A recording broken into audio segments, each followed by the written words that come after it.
Hey guys, this is Coupon Chess, Sherry Smith, and I'm back because right now I want to talk to you guys about mental wellness, is what I'm going to call it. And that's just taking care of yourself mentally. I know a lot of times in our society we talk about health in a more physical way, but I think in light of so many recent events and so many adults dealing with challenges that are causing mental issues, I think it's really important to talk about mental wellness. Let me tell you guys why uh, this is a passionate topic for me. Okay, the majority of my life, I was surrounded by people in my family who had mental illness, like documented, diagnosed mental illnesses, very visible mental illnesses to some people, which can be disturbing. But for me, they were kind of the norm. As a kid, I had family members who, every holiday, every school break, summertime, I could be around people, I could be around, one, maybe even three people at a time who had mental illness. And so I guess I kind of grew up kind of thinking that it wasn't totally abnormal. I knew that the behaviors were not societal norms, but I wasn't afraid of them. I wasn't stigmatized by them. I even lived with a family member that had mental illness for about 10 years until a kind of psychotic break that ended the time where I lived with the person. But mental illness has been something that I have encountered a lot in my life. So I think growing up as a young adult, it kind of brought me to a place where I was always kind of conscious that mental illness was very real. Okay. And it could be very debilitating because these were all people who at some point in their lives seemed normal.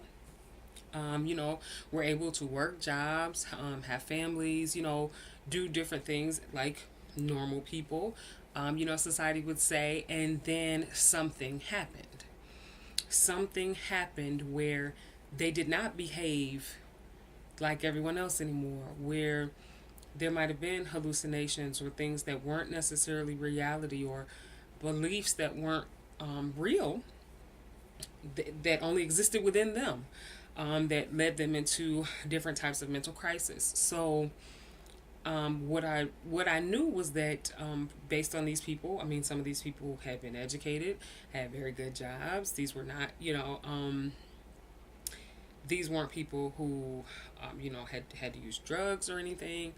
And many times, the reality was this, that something happened, whether it was a trauma, whether there was an event, whether there was a loss in their life that, for lack of a better term, broke them, where they were no longer functioning in the same direction they were actually, in a way they could not function in the same way that they were before. So at the young age of 19, in my first year of college, I started to experience thoughts that were bothersome to me. I couldn't sleep.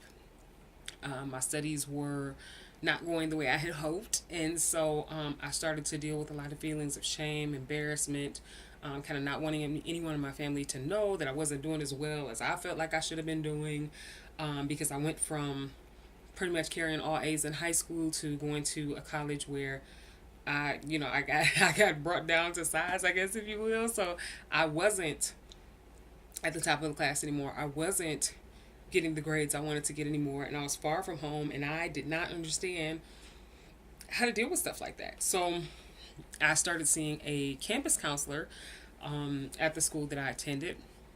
And for the most part, they did some personality tests, and kind of found out some things about my personality that I think are really, really important for people to do even when you are not in crisis mode. Probably more important for you to do when you are not in crisis mode, because if you learn at an earlier period in your life, at a younger age, kind of how your personality tends to bend in times of stress, you may be able to put some safeguards in place so that you don't get into a crisis mode. I hope that makes sense. So later on in life, maybe a fast forward a couple of years, I ended up having to go to a different type of counseling for anger. I think a lot of people can tend to deal with anger in unhealthy ways, and I was one of those people, but I didn't deal with anger in an unhealthy way in the way you may be thinking. I was not a person who would harm others. at least not physically.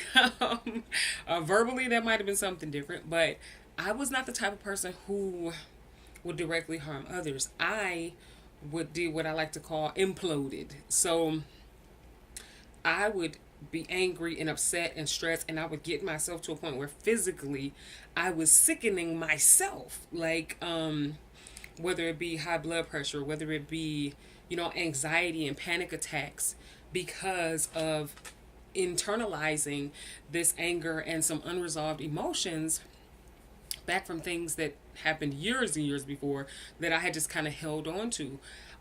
So another safeguard that I would say you can always put in place, and I recommend to any parents with children, that you teach them at a young age that their emotions are normal, that it's okay to feel their emotions. They're always going to feel them, but that there are healthy and unhealthy ways to deal with them. And sometimes when you may have to tap out and say, hey, I don't know what to do here. So I did a different type of counseling for the anger and the panic attacks and things that I was feeling. And that led to me kind of having to address some traumatic events in my past to allow those things to be released and let them go so they no longer had power. Unfortunately, sometimes we think that if we just kind of stuff these things down inside of us, that we can ignore them, we can just be tough, we can be strong and act like they're not there. Real strength is not pretending that there is not a problem. Real strength is facing that problem. Sometimes that may mean facing that problem with help from someone else, but facing that problem and not letting it overcome you and take you away from the things in your life that you actually want to be doing. It's okay to get angry. There's nothing wrong with getting angry. The problem becomes when we hold this anger, when we partner with this anger and use it for all kinds of unnecessary things, when we make this anger an excuse for why we don't do things in our life, when we allow this anger to hold us back from things that we know we could or maybe should be doing, but we're not, because we're holding on to these old negative emotions. We want to drag them around with us, and we think maybe we can use them as a shield to kind of, protect us from any more emotional things. But unfortunately, it doesn't work like that. Normally, these things are just kind of like wedges in a window. Like, you can't close the window all the way because these wedges are in it. And the more of these wedges we put in this window, the more negative things get to come into our lives. And we don't want that. So we need to put guards in place for negative emotion, where we say, hey, we are going to have negative emotion. Negative events are going to happen in our lives. We're going to have negative events. We're going to have loss. We're going to have failure. We're going to have times when people hurt us. We're going to have disappointments. We're going to have things injustices that are done to us. And there's nothing wrong with feeling the emotion. The problem is when the emotion controls our behavior. Okay? So one thing I believe is emotional awareness. At a young age, teaching emotional awareness, and even if you weren't taught emotional awareness at a young age, is something you can learn at any point in your life. Far too often we see people who are just kind of like miserable lifelong misery, and you wonder, like, why are they like this? Do they just not want to be happy? Like, who doesn't want to be happy? But unfortunately, sometimes we get locked in negative cycles because we're afraid that if we're happy, something bad's going to happen. So I may as well just stay angry. I may as well just guard myself from anything that may potentially let me down. And unfortunately, that negative emotion also kind of holds you as a prisoner. So what I want to encourage everyone to do is guard your mental wellness, improve your mental wellness, build your mental immune system, okay? Make sure that you are the best you possible. Only you know when things aren't going right on the inside of you. That's kind of the great thing, that we're not, all of our problems aren't just like written across our forehead. So when we're having negative thoughts, nothing is flashing out. People can't see it, but we know it's there.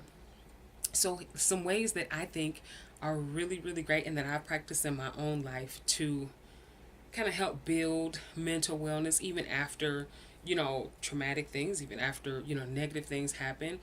I would say there's definitely some things you're always going to want to do to build your mental wellness and maintain it. One is, Build and cultivate healthy relationships. Okay, healthy relationships are key.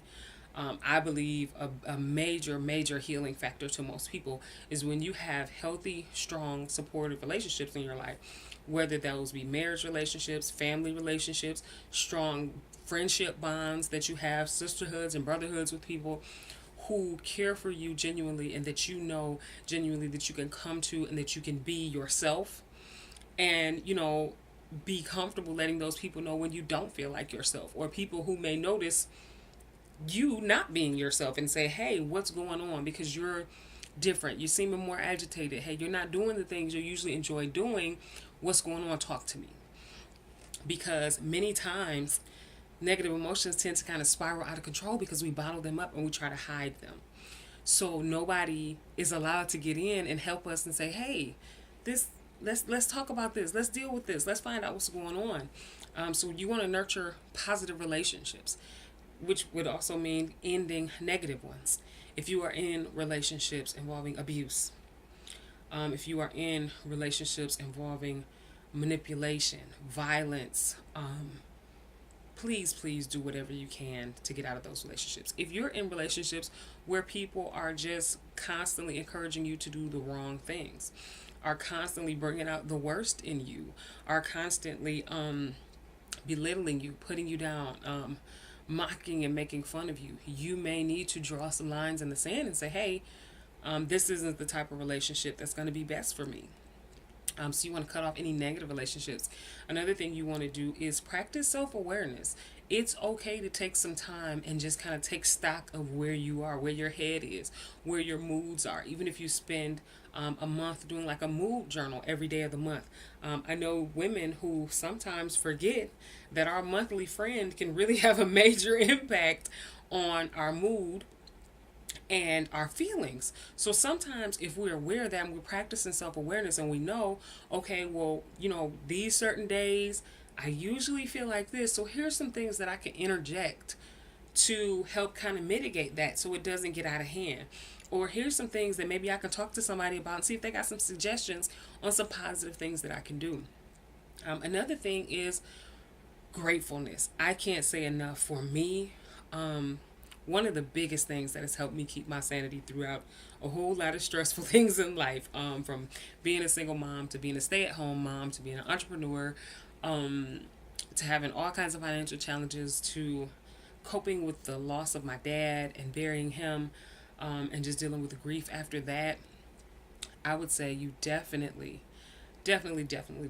always want to kind of put some things in place. For instance, when I lost my father, I did a grief counseling group, which was extremely immensely helpful. And if you are dealing with a recent loss, I definitely would suggest that, especially the loss of a parent, a child, a significant other, a close sibling, simply because when you deal with grief, many times what most people go through is, there's the initial event, there is maybe the burial, the services, the things that are more public, and then it's kind of life goes back to normal for everybody but you, because you're still grieving. Grief doesn't end in a week. Grief doesn't end in a month. Grief doesn't end in a year. I would love to tell you it ends in 5 years, but it doesn't. So everybody's grief process is different. So if you are grieving the loss of a loved one, do not hesitate to join a support group. The great thing about a grief support group is that you are in a group with people who know what you're going through because they lost a loved one too. And so it's a much more compassionate environment. Sometimes it's difficult to reach out to other people who haven't lost anyone because you feel like you don't want to be a downer on everybody if you're not okay yet, And I would say this, another way to preserve your mental wellness is to just start from day one, from right now, for the rest of your life, saying it's okay if I'm not always okay. It's okay if I'm not always, on top of my game. My confidence is here. I got it all going together. I'm feeling myself. It's okay if you're not always there. It's okay if when something happens, you literally fall apart. Anybody who knows me knows if you were at my father's funeral, I fell apart. Sometimes it's okay and even healthy to express those emotions that are negative. Don't bottle those things up. Don't try to carry these things believing that because you appear strong on the outside that that is going to, mitigate all these things. It's okay to tell somebody, hey, I'm not okay. I need somebody to talk to, or sometimes I might just need somebody to be on the phone with me, and I'm sad or I'm crying, and I may not say anything. I just don't want to be by myself. Sometimes it's okay to say that. It's okay to say that. Now make sure you have, like I said, the positive relationships in your life, so there's people you can do that with. Another thing I would say is journaling is a good thing. If you're having a tough season, journaling is great. Counseling groups are great. If there's issues in your family, if you're having financial issues, there are groups for almost everything right now. And that's the great thing. There's counseling groups, there's support groups that you can reach out to, there's organizations online for almost literally any issue you could be going through. There are support groups of people who are going through the same thing as you. That's another one of my tips for mental wellness, is understanding that you are not suffering anything that no one else has suffered before. Sometimes that the thought that says nobody knows what this is like is the thing that kind of keeps us caged to that thing. Guess what? Somebody else knows what it's like. Probably a lot of people. But in the moment when you're going through it, it doesn't feel like that. It feels like nobody knows what this is like. Nobody understands. And the funny thing, I always find this is usually when I talk to people about something that's going on, they say, yeah, I went through something just like that. And I'm like, why didn't you tell me? Like, why didn't you leave a bullet list of what was going to happen when I got there so I would know that this was not abnormal? Okay? Sometimes you need that. Sometimes you need to just be able to share and say, hey, this is what I'm going through. And other people who are in a similar situation can say, yeah, I went through that. It was like this for me, but here's what I did to cope. Or here's some suggestions that I did. Or here's some things that people recommended to me. Here's something that I did that maybe didn't work for me, but it might work for you. It's okay to do that. If you are a person who doesn't have a lot of strong relationships, I would join a group, get into a social organization or community group, volunteer somewhere where you can meet like-minded, positive people. There is no other thing like good relationships on the planet. Social media can't replace it. Okay, you can't find it in a bottle. You can't find it on TV. You can't find it. There's no pill you can take that will do better for you than strong, genuine relationships. So I would say definitely seek those out as much as you possibly can. Good friends are so hard to find.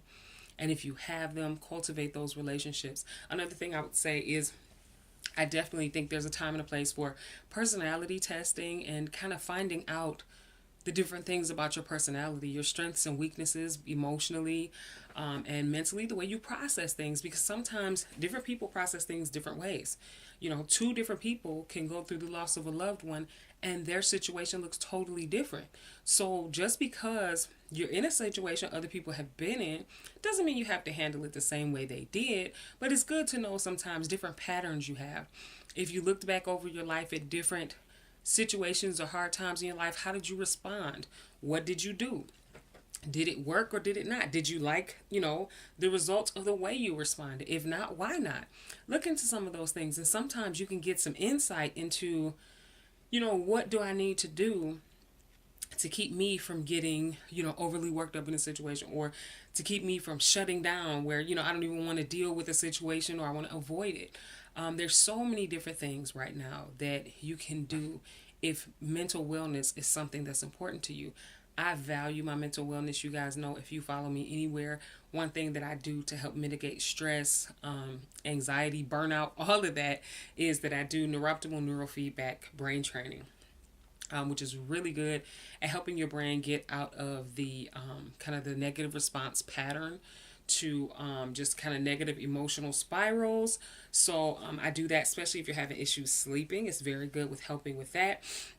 A lot of people with anxiety have seen a lot of relief. I've seen people with acute anxiety situations as well as long-term anxiety situations be helped almost immediately, and with long-term use, just seeing phenomenal results. I know that sometimes in life, when you feel like you're on the edge, you feel like you cannot figure out what to do. Like I'm gonna lose it any minute.